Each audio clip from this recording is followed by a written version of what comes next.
Hello les amis et bienvenue dans mon bilan lecture du mois de mai. Bilan lecture qui sera filmé un peu différemment de celui des autres mois puisque si vous avez l'habitude de regarder mes vidéos pour mes autres bilans lecture, je vous filme essentiellement le livre et je vous donne mon avis, je vous explique un petit peu l'histoire de manière globale. Je me suis dit que ce mois-ci, j'allais changer et vous montrer ma tête. Donc n'hésitez pas en commentaire à me dire ce que vous préférez, que je revienne au format habituel ou ce format-ci. Je ne sais pas encore ce que ça va donner, puisque je suis seulement en train de filmer, donc à voir. C'est un bilan lecture expérimental pour ce mois-ci. Alors en mai, j'ai lu 10 livres, dont une fantaisie, une romance, un roman graphique, un recueil de nouvelles, une cosy mystery, et j'ai eu un énorme coup de cœur pour un auteur que j'ai découvert et que je ne connaissais pas. Je vous parle de tout ça dans cette vidéo.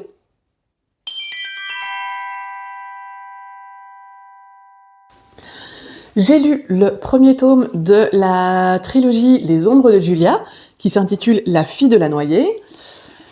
Alors, Julia a le pouvoir exceptionnel de se rendre invisible. Un pouvoir dangereux dans un monde où la magie est interdite et où les sorcières sont pourchassées et noyées en public.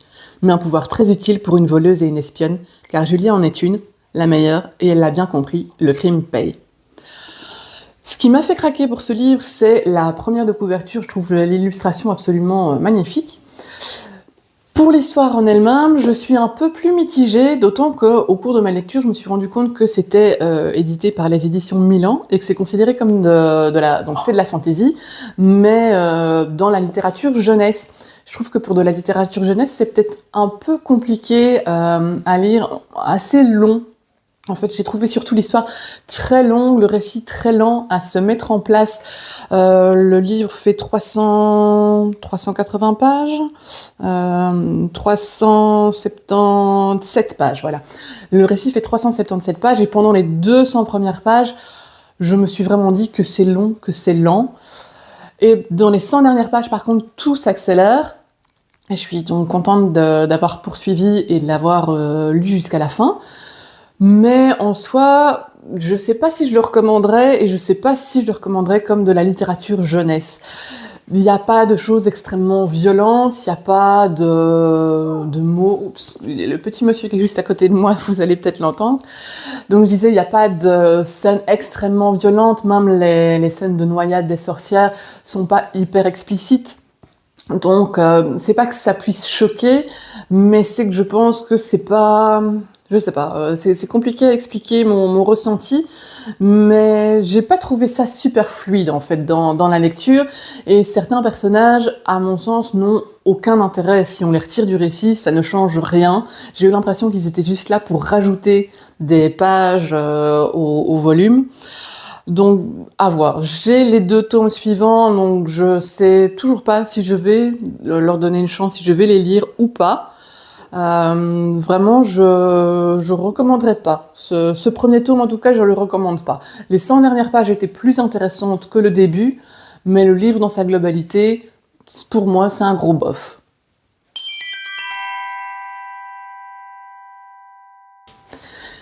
J'ai adoré le roman graphique Fangs de Sarah Anderson. Je l'ai lu en anglais, mais je sais qu'il a été traduit en français sous le titre Croc.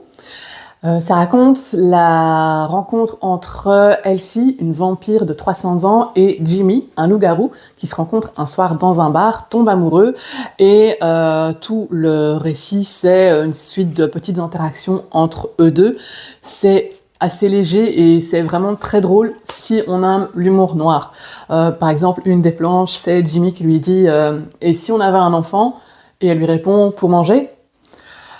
Oui, c'est le genre d'humour qui me fait rire. Je trouve le dessin vraiment très joli. Tout est en noir et blanc, mais j'aime beaucoup les illustrations. Je les trouve assez jolies, un peu simples, mais très très mignonnes. Et si jamais vous parlez pas bien anglais, mais que vous voulez vous lancer dans la littérature anglophone, je vous le conseille parce que les textes sont à chaque fois assez courts. C'est comme une bande dessinée, c'est des petites phrases, des petits mots. Il y a même certaines planches où il n'y a pas de dialogue du tout, c'est purement visuel. Ça se lit très très vite. Je pense que je l'ai lu en 1 heure. Et c'est vraiment super agréable. J'espère qu'il y aura d'autres volumes, d'autres tomes par la suite, ou tout au moins d'autres histoires des aventures de Elsie et Jimmy. C'est un gros coup de cœur et je vous le conseille vraiment.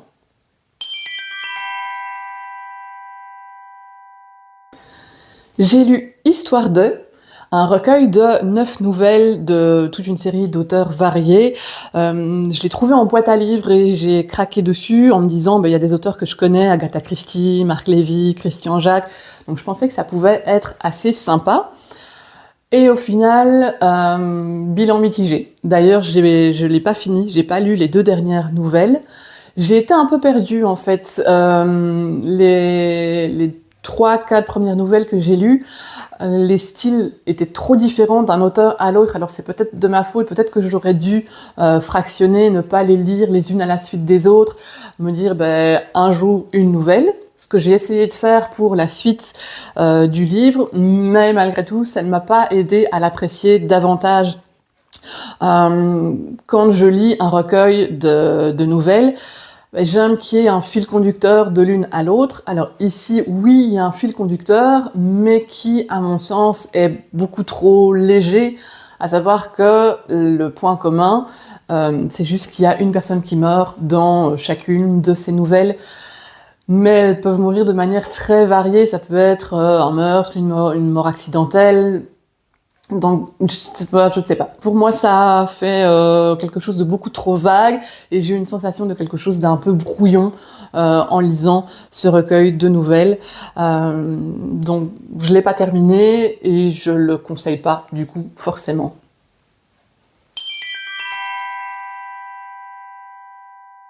J'ai terminé le tome 2 de My Dilemma Is You de Christina Schiperi. On est toujours dans de la littérature young adulte.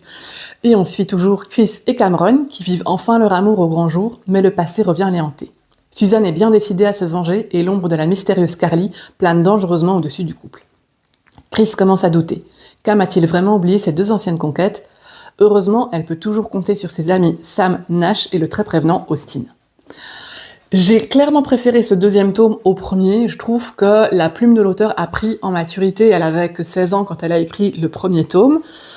Ici, il y a davantage de thématiques qui sont abordées. On n'est plus simplement dans le je t'aime plus, je t'aime à nouveau, je t'aime plus, etc. Comme c'était le cas dans le premier tome. Il y a un nouveau personnage, ce personnage de Carly qui est introduit et qui amène un peu de mystère, un côté un petit peu enquête où tout ce petit groupe de personnages mène l'enquête pour savoir ce qui est arrivé à Carly. Petit bémol, c'est que la personnalité, la psychologie, je vais dire entre guillemets, des personnages est pas davantage détaillée et donc certains personnages comme Suzanne restent très caricaturaux, ce qui est un peu dommage. Alors peut-être que dans le 3e tome, les personnages sont davantage détaillés, davantage expliqués quant à les raisons de leur comportement, de certains de leurs propos, de leurs attitudes. Peut-être que c'est tout simplement le fait qu'ils sont jeunes et que c'est des ados qui expliquent, qui se comportent comme ils le font, ou peut-être qu'il y a quelque chose de plus profond, et j'aimerais que ce soit ce 2e cas de figure. J'ai clairement préféré aussi ce 2e tome par rapport à la manière dont il se termine. La fin est pleine de rebondissements, un suspense de fou, et ce qui fait que j'ai hâte de m'atteler à la lecture du 3e tome pour savoir comment ça se termine, puisqu'il s'agit d'une trilogie.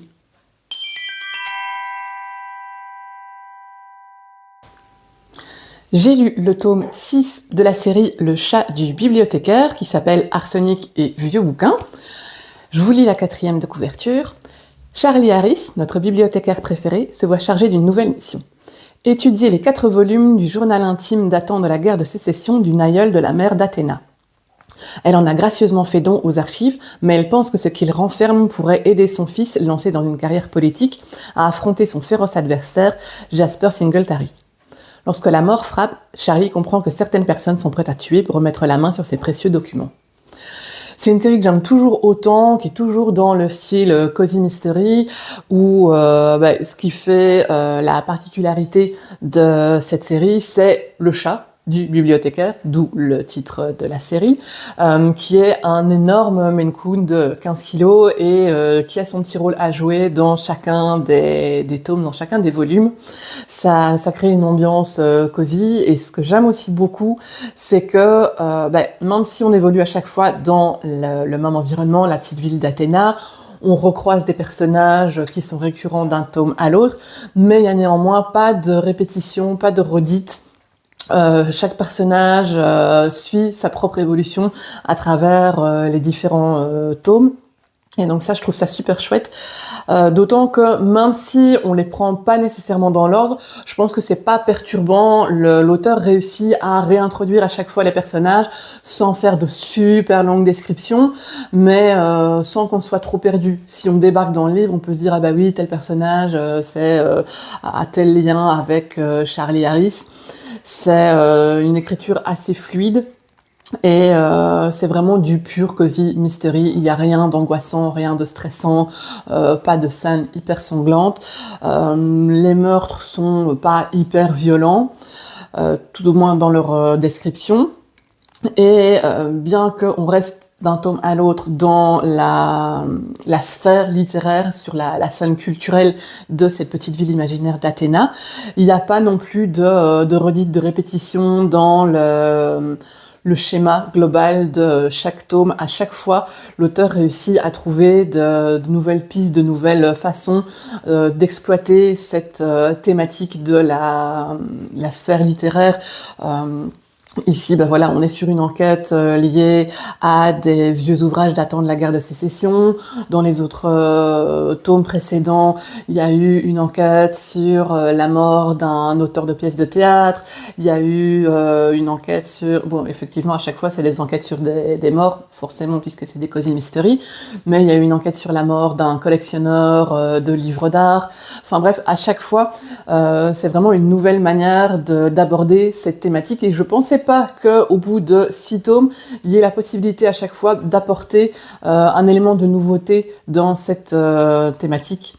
Et pourtant, c'est le cas. Et il y a encore pas mal de tomes. Je pense qu'au total, il doit y en avoir une quinzaine, même si tous n'ont pas été traduits en français. Il m'en reste encore 2. J'ai le 7 et le 8 à lire. Et pour les autres, il faudra seulement que je les achète. Ce que je compte faire parce que c'est vraiment une série que j'adore énormément.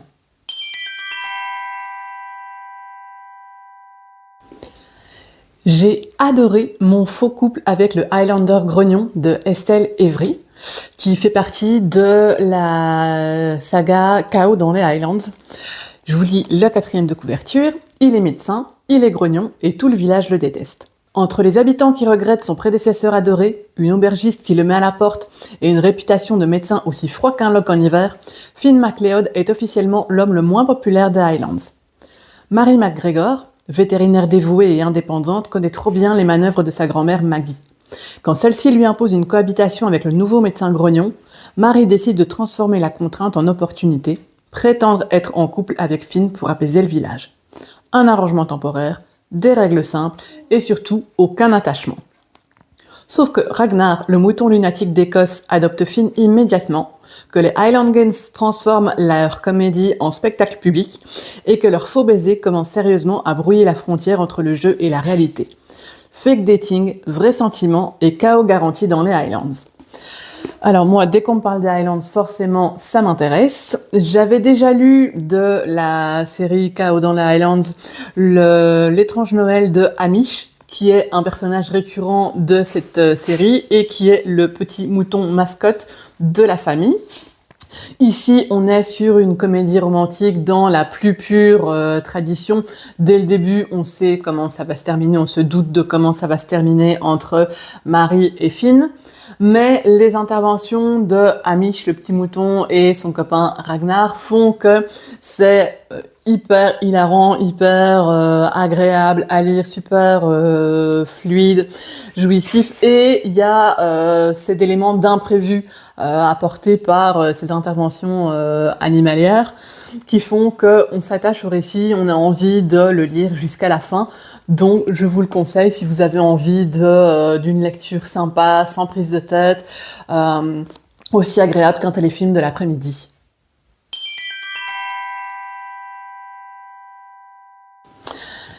Les 4 derniers livres que j'ai lus sont tous de la même auteure, Aurélie Valognes. Je ne la connaissais pas, je l'ai découvert et ça a été un véritable coup de cœur. Elle a écrit une douzaine de romans, j'en ai déjà lu 4, j'en ai encore 3 à lire. Donc je suis en bonne voie pour lire la totalité de ces romans. D'un roman à l'autre, il y a des thématiques qui sont récurrentes, les relations intrafamiliales, les relations intergénérationnelles. Elle aborde aussi l'écologie, la réussite scolaire, le transfuge de classe. Malgré peu importe les thématiques, à chaque fois, sa plume est très très fluide, les dialogues sont super rapides, ça s'enchaîne, ça fuse, ce qui me permet, quand je lis, de me faire dans ma tête le film du livre, ce qui est une activité que j'adore faire. J'ai donc pris beaucoup de plaisir à lire ces romans. Le premier que j'ai lu d'elle, c'est La Ritournelle. Je vous lis le résumé. Dans certaines familles, les repas de fête se suivent et se ressemblent. Même plat, même convive, même discussion. Mais il suffit parfois d'un rien pour que les bonnes manières volent en éclats. Les non-dits, vieilles rancunes et mauvaise foi vont transformer un dîner en règlement de compte en bonne et due forme. Et si les repas de famille étaient enfin l'occasion de se dire les choses? Avec son talent unique pour saisir le vrai dans les relations familiales, Aurélie Valognes nous plonge dans une famille joyeusement dysfonctionnelle qui ressemble étonnamment à la nôtre. C'est le premier roman d'elle que j'ai lu et je l'ai lu sur une soirée et ça a été le début d'un coup de cœur phénoménal pour cet auteur. Effectivement, la famille est super dysfonctionnelle, mais malgré ça, c'est pas anxiogène, on rit énormément. Moi, j'ai trouvé que la maman dans l'histoire me fait penser, si vous connaissez le duo Catherine et Liliane sur Canal+, voilà, moi je me la suis imaginée comme une de ces deux petits bouts de femmes-là. J'ai vraiment pu imaginer chacun des personnages, même s'il n'y a pas énormément de description physique, on n'est pas dans quelque chose à la Proust où on a énormément de descriptions, mais les interactions font que on finit par s'imaginer soi-même à quoi les personnages peuvent ressembler. Après avoir lu La Ritournelle, j'ai enchaîné avec Mémé dans les orties. Ferdinand Brun, 83 ans, solitaire, bougon, acariâtre, certains diraient seul, aigri, méchant, s'ennuie à ne pas mourir. Son unique passe-temps, éviter une armada de voisines aux cheveux couleur pêche, lavande ou abricot. Son plus grand désir, rendre chèvre la concierge Madame Suarez qui joue les petits chefs dans la résidence. Mais lorsque sa chienne prend la poudre d'escampette, le vieil homme perd définitivement goût à la vie, jusqu'au jour où une fillette précoce et une mamie geek de 92 ans forcent littéralement sa porte et son cœur. Un livre drôle et rafraîchissant, bon pour le moral, et une véritable cure de bonne humeur. Alors effectivement, c'est une véritable cure de bonne humeur. Au début, j'étais un petit peu réticente en lisant les premières pages. Je me suis dit, oh là là, ce petit vieux monsieur, effectivement bougon acariâtre, je suis pas certaine que je vais réussir à m'attacher à ce personnage. Et en fait, au final, si, parce que avec la disparition de sa chienne, on voit vraiment un changement dans sa façon d'être et on ne peut que s'attacher à lui et finir par s'attacher à cette petite fille qui fait irruption dans sa vie et qui change totalement son petit monde.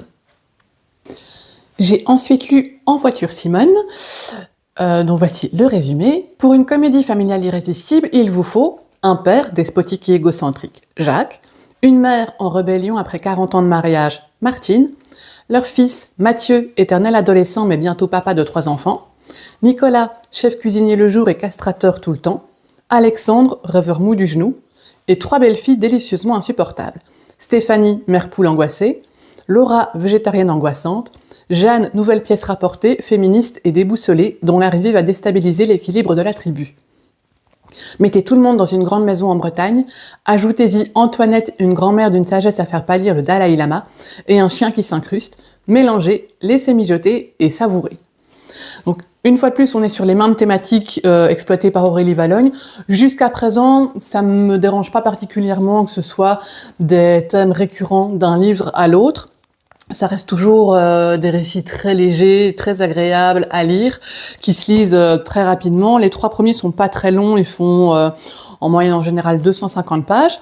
Le dernier que j'ai lu d'elle était un petit peu plus long. Donc c'était La cerise sur le gâteau, qui fait 460 pages, et qui raconte ceci. La vie est mal faite, À 35 ans, on a le temps de rien. À 65 ans, on a du temps, mais encore faut-il savoir quoi en faire. Bernard et Brigitte en savent quelque chose. Depuis qu'elle a cessé de travailler, Brigitte profite de sa liberté retrouvée et s'investit dans son rôle de grand-mère. Pour elle, ce n'est que du bonheur. Jusqu'au drame, la retraite de son mari. Car pour Bernard, troquer ses costumes contre des pantoufles, hors de question. Ajoutez à cela des enfants au bord de la crise de nerfs, des petits-enfants infatigables et des voisins insupportables.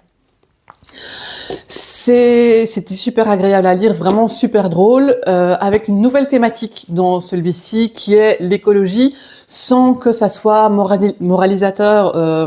En fait, on a Bernard qui aide son petit-fils dans un de ses devoirs scolaires, qui porte sur la surconsommation de plastique et qui a une sorte de révélation. Et donc de là s'entraîne toute une série de péripéties et de situations assez rocambolesques, assez drôles. Et le récit reste toujours très léger. On culpabilise pas en le lisant. Il n'y a pas non plus de remise en question existentielle. Ça reste de la littérature assez légère, mais c'est très agréable à lire. Donc si vous avez envie d'une lecture sans prise de tête, vraiment 100% feel good et 100% détente, je vous conseille les œuvres de Aurélie Vallogne. Cette vidéo touche à sa fin. J'espère que vous êtes aussi heureux et détendu que ce petit monsieur. N'hésitez pas à vous abonner, à me dire en commentaire ce que vous avez pensé de ce nouveau format de bilan mensuel de lecture. C'est toujours avec beaucoup de plaisir que je vous lis. Je vous dis à très bientôt.